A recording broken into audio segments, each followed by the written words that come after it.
अध्याय 9।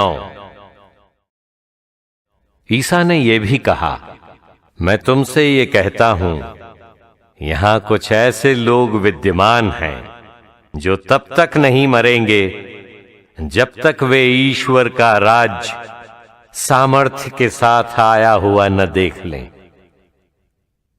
ईसा का रूपांतरण।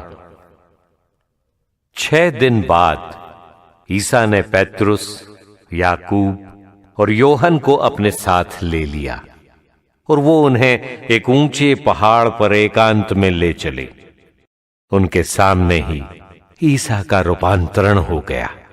उनके वस्त्र ऐसे चमकीले और उजले हो गए कि दुनिया का कोई भी धोबी उन्हें उतना उजला नहीं कर सकता। शिष्यों को एलियस और मूसा दिखाई दिए। वे ईसा के साथ बातचीत कर रहे थे। उस समय पेत्रुस ने ईसा से कहा, गुरुवर, यहां होना हमारे लिए कितना अच्छा है। हम 3 तंबू खड़ा कर दें, एक आपके लिए, एक मूसा और एक एलियस के लिए।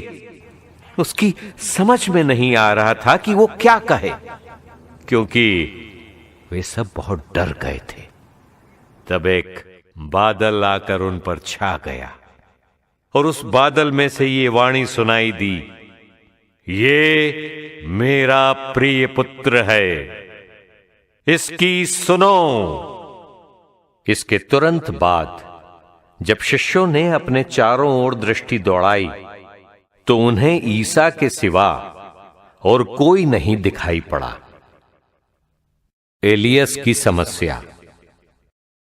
ईसा ने पहाड़ से उतरते समय उन्हें आदेश दिया कि जब तक मानव पुत्र मृतकों में से न जी उठे, तब तक तुम लोगों ने जो देखा है उसकी चर्चा किसी से नहीं करोगे।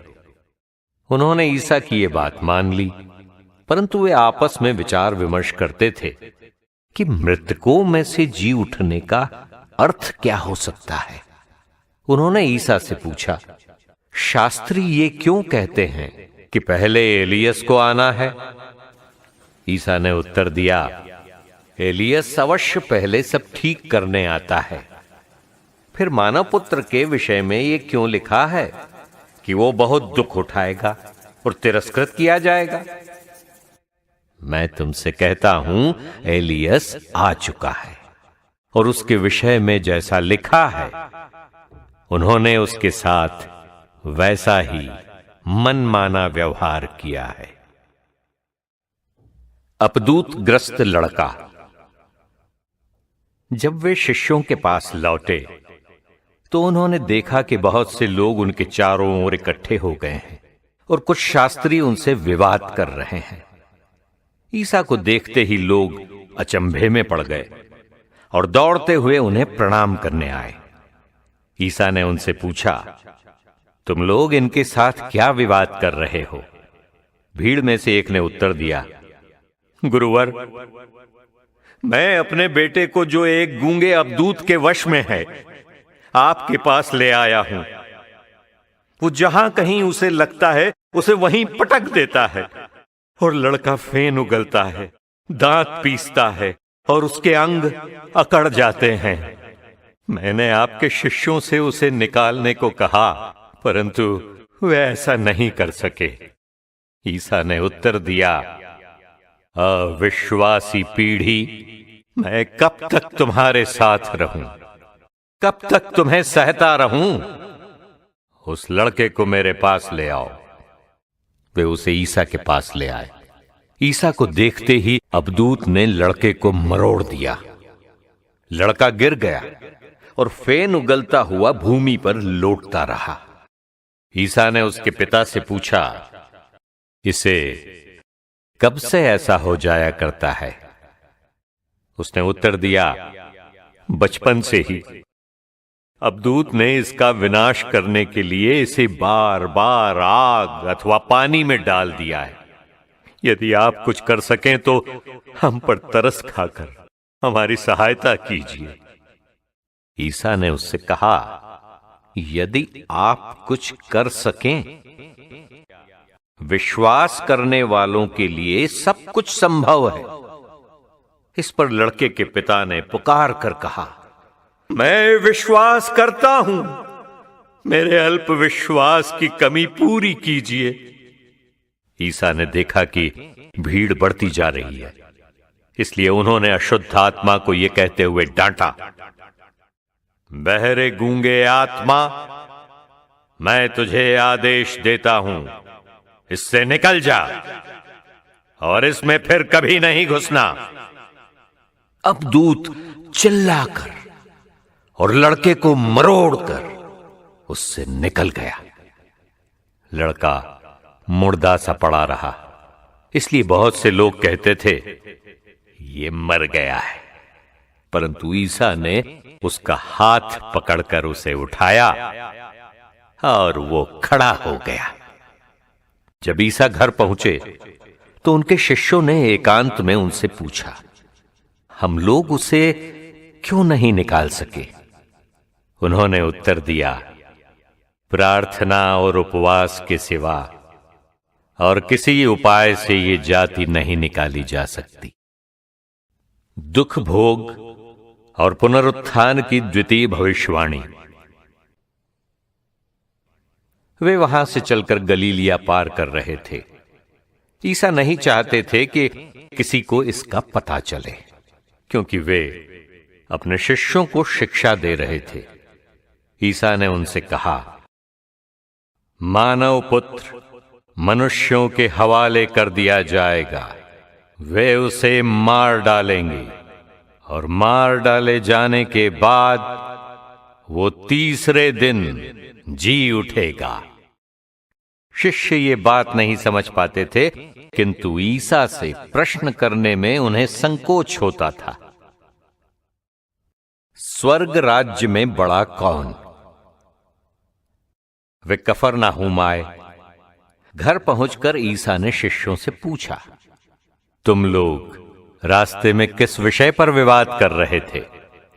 वे चुप रह गए, क्योंकि उन्होंने रास्ते में इस पर वाद विवाद किया था कि हम में सबसे बड़ा कौन है।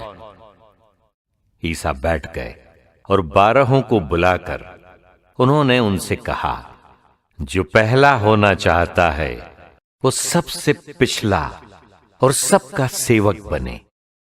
उन्होंने एक बालक को शिष्यों के बीच खड़ा कर दिया और उसे गले लगाकर उनसे कहा, जो मेरे नाम पर इन बालकों में किसी एक का भी स्वागत करता है वो मेरा स्वागत करता है, और जो मेरा स्वागत करता है वो मेरा नहीं बल्कि उसका स्वागत करता है जिसने मुझे भेजा है। उदारता। योहन ने उनसे कहा, गुरुवर, हमने किसी को आपका नाम लेकर अबदूतों को निकालते देखा और हमने उसे रोकने की चेष्टा की, क्योंकि वो हमारे साथ नहीं चलता। परंतु ईसा ने उत्तर दिया, उसे मत रोको, क्योंकि कोई ऐसा नहीं जो मेरा नाम लेकर चमत्कार दिखाए और बाद में मेरी निंदा करे। जो हमारे विरुद्ध नहीं हैं वो हमारे साथ ही हैं। मसीह के शिष्यों का उपकार। जो तुम्हें एक प्याला पानी इसलिए पिलाएगा कि तुम मसीह के शिष्य हो, तो मैं तुम्हें विश्वास दिलाता हूं कि वो अपने पुरस्कार से वंचित नहीं रहेगा।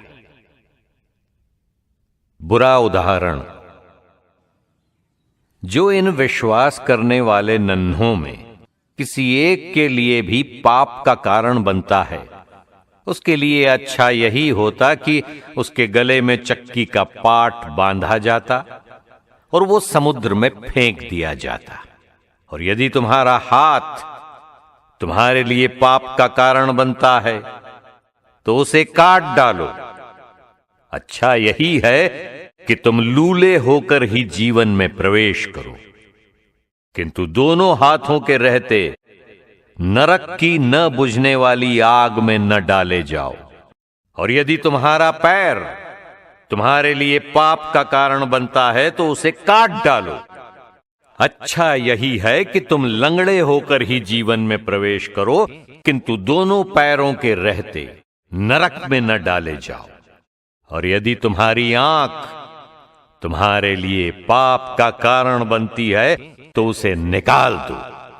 अच्छा यही है कि तुम काने होकर ही ईश्वर के राज्य में प्रवेश करो, किंतु दोनों आंखों के रहते नरक में न डाले जाओ, जहां उन पर पड़ा हुआ कीड़ा नहीं मरता और आग नहीं बुझती, क्योंकि हर व्यक्ति आग रूपी नमक द्वारा रक्षित किया जाएगा।